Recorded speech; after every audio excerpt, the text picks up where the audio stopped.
Hello，大家好，歡迎嚟到孖住落潛意識，我係 Peggy。我係 Kenny，大家好。咁上一集咧我就講咗我啲夢啦，不如你都講下你有咩深刻嘅夢可以同大家講下？哦，其實咧又係一樣啦，好多好多好多啦咁其中一個咧，其實係改變我個人生嘅。其實咧我都係嗰啲咧好嚴肅啦，好認真啦，認真到爆晒嗰啲皺眉頭皺到夾蚊嗰啲人嚟嘅。咁樣年青嘅時候啦，即係 N 年前嘅時候啦咁啊。學識咗解夢之後咧，其實好咗好多嘅。但係有一日就發咗一個夢咧，係其實改變咗我嘅人生。咁我就夢見咧，我咧揾把劍咧，係咁鏡喎，斬個鏡。咁鏡裏面梗係有我喺度啦，係咪？咁樣我喺度一路係咁斬嘅時候咧，有個魔鬼咧，總之佢係魔鬼個咁嘅碌啦，咁樣樣。魔鬼咧就走嚟同我講話：你一係咧就繼續斬到死為止，一係咧就學佢嘅手指指向一班人，嗰班小朋友喺度玩緊。你一係就學佢哋，咁個夢就完啦喎。咁醒咗之後，其實有少少一頭霧水嘅。但係經過自己解夢嘅時候，你覺得點解啊，Peggy？咪成日自己劈自己，自殘啦喺度。係啊，跟住咧，如果你問我嘅話，其實第一陣就係你自己劈自己啦。但係如果你係劈自己鏡入邊嘅自己，其實就係你 project 出嚟嘅嘢啦。你 mirror 翻俾自己睇，或者喺人哋身上倒映翻自己嘅，其實你都會好憎咯。即係你好想劈死佢。係啊，其實以前嘅我都幾兇狠嘅，對自己好兇狠啦。咁對自己好兇狠，我成日都以為，我對自己嚴啫，我對人哋都寬嘅。咁後來我啲識得我耐嗰啲人都會覺得，你以為你寬咗啫，其實因為你嚴得咁緊要嘅時候，就算寬咗咧，都係好兇狠下嘅咁樣。咁個夢其實就提我就係一係你就繼續斬落去，一係你就學啲細路玩咯咁樣樣。咁從此以後咧，我就學識咗一個叫 playful 啊，即係唔使咁認真啦，唔使咁執着啦，同埋係好多嘢其實係可以當遊戲咁玩嘅。咁生命就好似一個遊戲咁。咁嘅話贏輸咧，以前我睇贏輸係好重嘅，好緊要嘅。不過當然可能而家都係嘅。我以為自己減少咗㗎咋咁樣。咁但係應該係少咗好多嘅。自從呢個夢之後咧，我就知道有啲嘢係唔識咪唔識咯，輸咪輸咯，當係一個遊戲咁樣玩。我覺得係輕鬆咗啲嘅。其實咧，你講鏡嗰個夢啦，跟住我諗起，其實我學解夢之前，其實點解會嚟解夢？咁因為本身我發好多夢啦，啲夢好長好長啦。咁其實真係去的起心肝去學解夢之前咧，其實發咗兩個夢啦。咁其實一個就黑白夢嚟，好長嘅；另外一個咧就係、都係關於鏡嘅，就係、我喺夢入邊咧，係一間荒廢咗個屋啦，跟住我喺個廁所鳩冇晒嘢㗎啦，咁樣總之得個鏡同洗手盤，咁跟住我就行埋去個鏡前邊。但係咧，當我想望自己嘅時候咧，我係點望都望唔到嘅，即係總之一望塊鏡咧，我就天旋地轉㗎啦，即係個頭好似卡通片咁，即係個頭發嚟發去發嚟發去，即係真嗰啲真係冇點望都望唔到。總之我用最大嘅氣力想抬頭望清楚鏡入邊嘅自己咧，係望唔到嘅。最後講晒喎！最後係因為用晒所有 energy，即係筋疲力盡望自己，跟住最後咧我係暈低咗嘅喺夢入邊，然之後係有醒翻，好似有人嗌醒我，嗰個好似都係我自己嚟嘅。總之嗌醒我之後，因為呢個夢我就覺得應該係有啲嘢啦，咁所以咧嗰陣時咧就的起心肝問又上嚟堂嗰同事仲會唔會開解夢班啊？點咁就真係一個好天時地利人和咯，即係總之我報之前其實就係你個班截止嘅前2日，跟住我就咁就報咗，跟住好快就上堂。哦，咁呢個夢其實係講緊你當時嘅狀況喎，你係啊想理解自己，但係你點都睇唔到。係啊，嗰陣時我都因為個同事又問我你覺得係乜嘢，我咪話我應該係好想睇清楚自己，但我睇唔到咯。係啊，係啊，係啊。係啊，我都係真係因為呢個夢，所以就去解夢嘅。係啊，同埋嗱，空置嘅屋咧，其實係講緊你嗱屋咧都可以代表自己啦，亦都代表你嘅，都可以代表埋你嘅潛意識嘅。咁樣樣空置嘅話，即係你其實係第一你唔認識佢啦，係啊，全部都係 empty 啦，係啦，對呢方面 empty 啦。第二亦都係可以話你可以擺嘢入去啦。咁跟住嗰幾年你係學識咗潛意識嘅好多好多嘢之後，你咪可以擺好多你想要嘅嘢喺裏面咯。一間吉嘅屋就係任你design 㗎啦嘛，可唔可以咁樣講？係嘅，但係嗰陣時當然啦，依家咁你學識解夢之後，再睇翻個夢，咁梗係覺得嗰個夢嗰間夢入邊嗰間屋係應該係即係人去樓空嗰啲嘅，即係已經係冇人，即係以前可能好熱鬧，但係已經係空置，即係真係好 exactly 講緊我嗰陣時嘅狀態係好空溜溜啊！即係我仲好記得，即係成間屋都係灰色啊，乜都冇啊咁樣。係啊。哦，真係灰色喎。係啊，即係好，總之嗰陣時嘅狀態就係即係個人好灰啊，即係好 empty 啊，即係跟住好想睇清楚自己，但係用即係好筋疲力竭咁樣望自己，但係望唔到啦。係，同埋咧都反映咗你嘅性格㗎。你想望自己都要望到筋疲力竭嘅，即係你做啲乜嘢都係要做到筋疲力竭。係做到底嘅，咁都係嘅。係啊，咁有好處，有好處有唔好處嘅。好處就係你好搏命咁樣去學解夢啦，唔好處嘅就係有啲嘢唔識放手啊，會唔會啊？都會咁依家，咁當然好多年之後嘅我依家係好咗啲啦。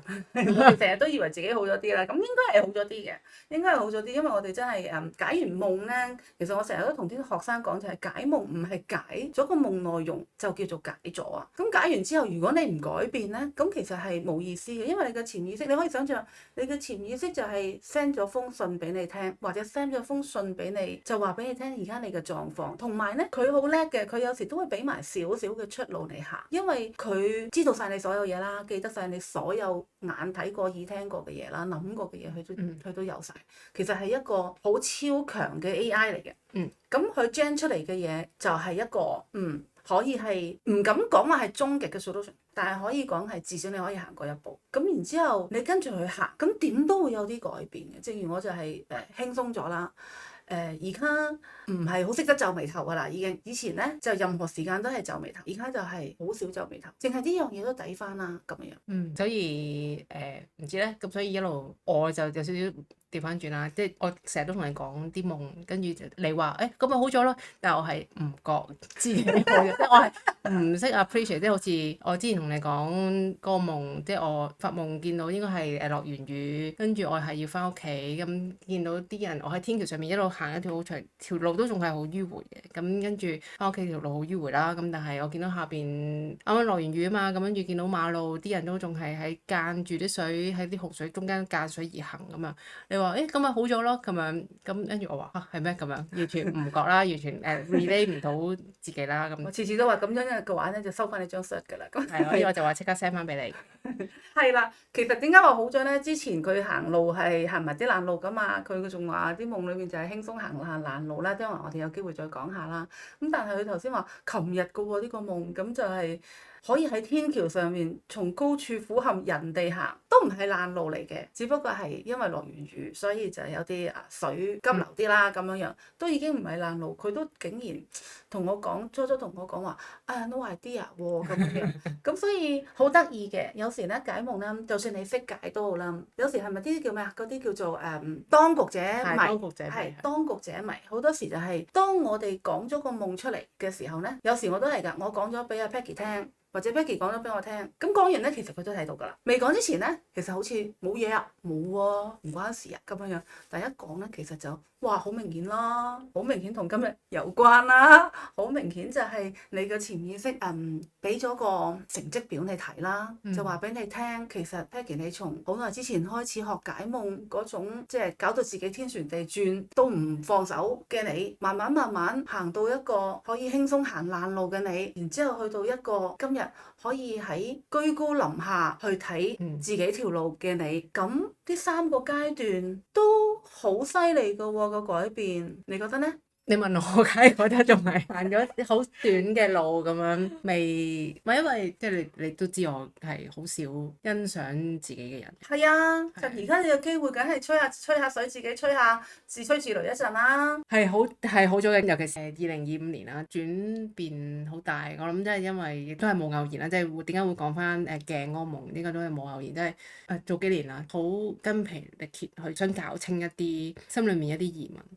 咁但係其實都係最後都即係冇結果。然後最後只可以真係就瞓低咯，跟住之後就乜都做唔到啦。其實就即係已經怕手，即係已經暈咗個人。去到尾聲，依家咪真係太攰，反而真係唔特別，又唔可以講話放棄，但係真係會覺得要咁多症搞唔掂，咁我依家又好辛苦，咁咪真係攤喺度咯。當攤喺度嘅時候，反而就真係有個空間可以騰出嚟，都係等個答案真係浮出嚟啦。係啊，如果有時我哋喺即係可以想象啦，我哋如果係喺玩一個潛意識嘅遊戲，咁潛意識係一個海嚟㗎嘛，咁係有啲水流㗎嘛。我唔稱呢種叫做隨波逐流，但係我會覺得就係如果我哋喺個潛意識度攤喺度，其實咧佢係會帶到我哋去一個地方。我記得我好中意睇一個漫畫，就係一隻豬咧就攤咗喺條河度，就好舒服咁樣由條河嘅水流咧就帶佢去某個地方，咁佢又去到某個地方㗎喎，咁好自在㗎喎，咁我就好想都學呢一種自在。而我覺得咧Peggy 啦，或者係嚟我度上堂嘅同學咧，好難有呢種自在。唔知係咪從細到大都俾人逼住啦，俾人批評啦，俾人評分啦，係咪？或者自己人哋對你要求啦，你自己嘅要求啦，所以咧好難有種自在嘅感覺。咁我覺得而家我攞到少少自在嘅感覺嘅時候，我覺得係好舒服。我唔使去理其他人點樣睇我。當然啦，我都唔會太過標奇立異嘅，我都係會合理地存在嘅，係不能夠太離譜嘅。咁但係我唔使提高晒啲要求，舒服好多咯。咁我都見到咧，你係舒服咗嘅，成個人係鬆容咗嘅。咁呢啲係心態係改埋個樣嘅。所以我啲學生話：咦，20年你都冇變樣嘅咁樣樣。咁我而家話：係啊，可能當年就已經老定咗咧。咁但係我都知道，啲20年冇乜點變，我其實都開心嘅。即係話我學理解潛意識可以頂得住啲 SK2 㗎。當然樣我都覺得冇乜點變嘅，即係你喺堂上面你都成日講㗎嘛，即係20年前你上堂同依家嚟上你堂嘅應該係好大分別嘅。係啊，幸福好多你哋而家，我嗰陣時以前嗰啲話串爆嘴啊！係啊，都係嘅，我都覺得係嘅，因為嗰陣時我嚟上堂係冇依家咁寬容嘅，真係。同埋咧，以前你係一 break 就會落去買 Godiva 㗎嘛。係啊。係，即係所以唔會有好多 interaction。係啊，Godiva 都係我心想事成想要嘅嘢嚟嘅，因為我覺得上下一堂最好就係可以飲杯我中意飲嘅 Godiva 啦咁樣樣。咁但係嗰個區以前係灣仔區嚟㗎嘛，冇呢啲咁高級嘅鋪頭㗎嘛。唔知點解當我好想嗰陣時咧，咦發現咗佢開喎。咁而家咧，我教同學生咧，通常都係教心想事成嘅，好多時候。咁其實當年我已經有玩咗好多唔同種類嘅心想事成。其實每個人都有呢個能力，不過大家通常都係想啲衰嘢就衰嘢發生。而家我就係教大家想啲諗啲好嘢，發生唔到咪算咯，冇所謂啊，唔開 Godiva 咪算咯，又唔會餓死。但係開咗之後開歡天喜地，後來我唔教佢就執咗咯。想問一個問題，我諗好多人都想知，其實好多人上完解夢堂啦，或者上緊解夢堂嘅時候，其實點樣即係你點樣解到夢咧？好多人都我好似解極都解唔到咁樣，就好似知啲唔知啲，好似全部嘢都喺晒度啦，咁但係又唔識點樣整合。哦，咁咧講真，我都唔知嘅。唔知點解做到嘅，其實我都唔知點做到，但係我哋嘗試分析一下，等啲同學仔可以知道。即係有時咧，我會覺得呢啲係咪就係天分咧咁樣樣？咁但係我同你都知道。除咗天分之外，我哋無限嘅勤力㗎喎，我哋勤力都好緊要㗎喎。我以前咧啱啱學識解夢嘅時候，一個夢咧解7個方法㗎喎，7個方法去解，有啲係好貼切，有啲係無釐啦能。總之我諗到嘅如果我識咗榮格，我就用榮格嘅方法去解；我識咗弗洛伊德，我又用弗洛伊德嘅方法去解；我識咗所有嘅方法，我又用唔同嘅方法，又將個夢當係好啦，同事業有關，同屋企人有關，同自身有關，同乜嘢有關。咁樣一個夢啦，6、7種唔同嘅方法去解啦，咁你等於發咗7個夢㗎啦嘛，咁樣，咁嗰個勤力係咁樣嚟，慢慢練下咧，就會知道，咦，應該係咁解㗎啦，或者而家咧直情係一聽就知道㗎。咁你問我點解一聽就知道啊？我真係答你唔到喎，我淨係知道，如果你識踩單車，你都踏上去踩單車度就識踩。我問你點踩，你應該都答唔到㗎噃，咁咯。你咧，你係咪咁㗎？我都係嘅，我都係一個夢係用唔同嘅框架去解啦。咁然後因為嗰陣時學解夢你就成日都講㗎嘛，即係其實好多時都唔關工作事㗎嘛。咁所以其實我嘅方法，即係當然我哋喺上堂成日都講啦。當個夢出現，你諗個方向嘅時候，其實第一件事你就排除咗工作先啦。你差唔多你可以即係有7個框架咁先算啦。咁你將個7個框架，你將工作排到最後就實冇死嘅，因為我哋都知道潛意識佢淨係想你生存落去啊嘛。即係當然即係你冇一份工咁，可能你生存唔到落去咁，但係你有份工喺度㗎嘛，唔係返一份好危險嘅工會令你死啊嘛。咁所以應該都唔關工作事。咁我有時係會覺得好難去解夢或者。點樣可以解到夢就係首先我成日都講嘅，咁就係解夢解唔解到咧，係同你對自己坦唔坦白有關嘅。係，所以點解好多同學咧解解下咧就執咗落去工作度咧，就係因為工作咧你鬧個工作係好似唔關自己事咁啦，咁樣，咁你鬧個工作就全香港全人類都同你一齊鬧，一齊吐口水㗎啦嘛，一齊就話係啦個老細衰啦，所以點啦。你個潛意識其實 care 嘅係你自己嘅自身，好多時候 care 你嘅情緒啦，care 你點樣去待你最愛嘅人啦。包括你自己啦，你嘅屋企人啦，係啦，亦都 care 你嘅向上喎，即係嗱打橫你嘅身邊嘅最 care 嗰幾個啦，向上就係你嘅人生意義啦，佢都好 care 啦。另外就向內就係你自己啦。咁呢啲咧全部都好難宣諸於口嘅，即係你好我好大家好咪得咯，係咪先咁樣？但係一到講夢嘅時候，其實3句唔係2句，我見啲同學就會喊晒㗎啦，因為點解咧？真係會揦着到佢自己裡面。咁要坦白，的確唔係咁容易嘅。但係原來坦白咗咧，你至少坦白對自己先啦，即係發現哦，原來我對自己咁兇狠嘅。咁我而家就覺得即係笑下啦咁樣，久唔久都會兇狠下嘅時候，又會笑下自己啦咁樣。咁其實係舒服過你話哦，我唔係啊，我對自己好好，但係其實又喺度斬緊自己啊。咁嘅情況，即係表裏不一咧，其實係重大壓力嘅。所以成日有啲人話即係譬如你發咗個夢，即係點解會喺夢入邊咁嬲，或者喺個夢入邊咁唔開心？其實有時即係夢內容當然緊要啦，但係有時唔係真係要去逐樣逐樣去解嗰樣代表啲咩，嗰樣代表啲咩，反而有時個夢嘅情緒出咗嚟，反而你真係嗰種對自己坦白啊，點解我會有唔開心嘅咧？如果夢入邊有個人物嘅，咁你咪諗下啊，我對呢個人係咪有啲唔開心嘅情緒、負面嘅感覺，或者諗起啲乜嘢，有聯想啲乜嘢，咁從而再係抽絲剝繭。首先第一件事你承認啊，即係可能本身你係好嬲個人嘅，醒嘅時候你唔想認嘅，唔想對人承認。覺得冇啊，冇。係啊，我點會嬲佢啫？係啊，咁但係夢入邊講咗俾你聽，如果係會有啲唔開心嘅情緒，其實講緊嘅坦白就係對你自己嘅時，你會唔會承認嗰種唔舒服先？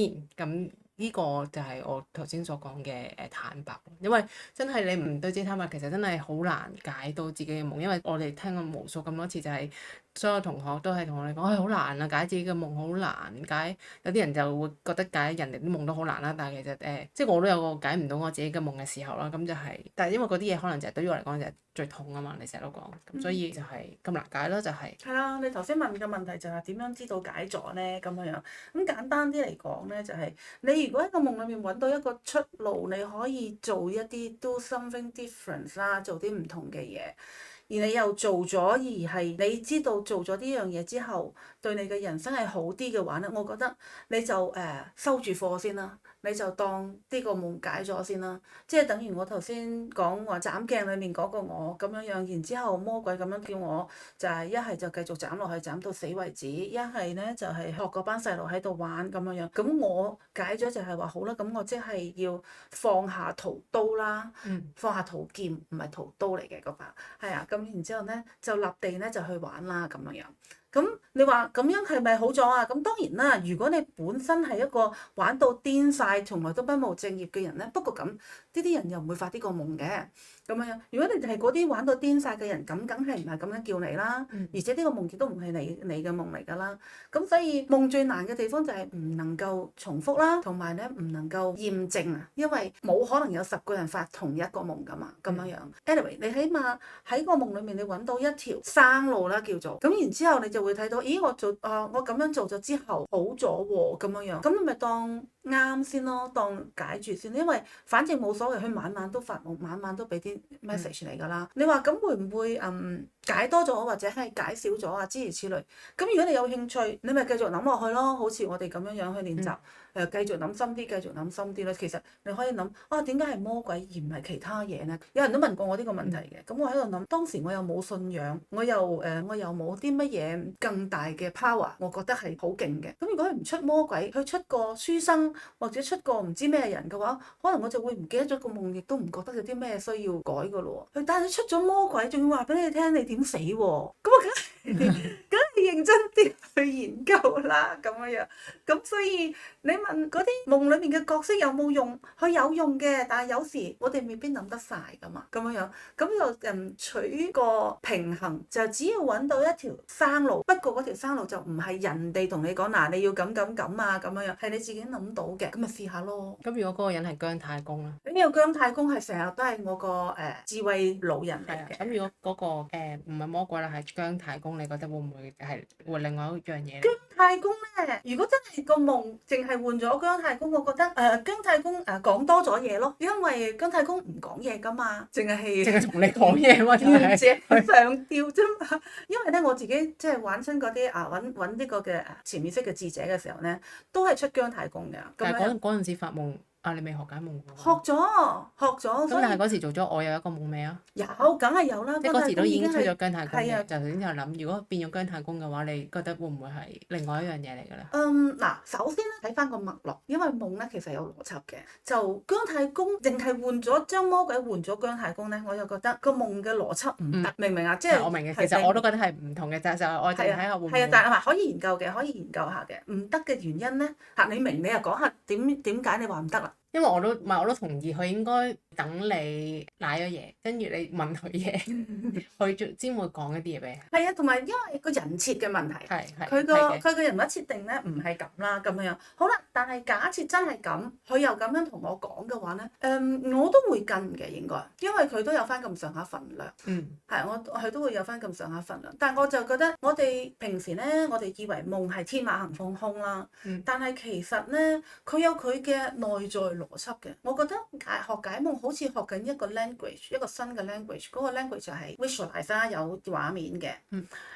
佢揀嘅你好似想像就係有一個好叻嘅導演，佢任意去攞任何一個角色出嚟，係想話俾你聽一啲嘢嘅時候，咁佢好少會攞錯角色嘅。